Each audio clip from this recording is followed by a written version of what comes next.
Hey guys! So ngayon magka-unboxing tayo ng aming panibagong Christmas tree. Siyempre kung may Christmas tree sa baba, dapat meron din sa taas. And ito naman ay color pink. So ayan, sineset up ko lang siya.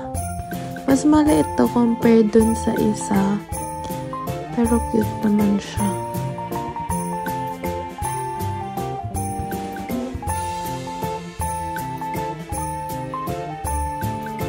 Ayan, ina-arrange ko lang yung mga dahon-dahon niya. Tapos ito parang may pa-snow effect siya kasi yung dulo ng mga dahon may white na parang snow, ganyan. Tapos ayan, kiniklaim ko na mas matangkad ako sa Christmas tree namin na to.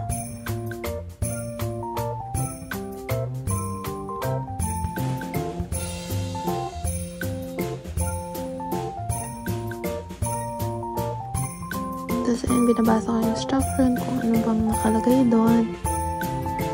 Pero ayan, inayos-ayos ko lang. Tapos nilagyan ko rin ng mga flowers na rose gold naman yung color niya. Yung theme nito.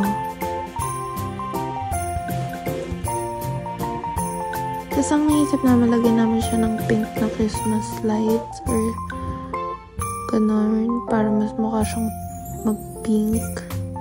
Tapos ayan yung mga gold na dahon pa na natira doon sa other Christmas tree. Dito namin ginamit.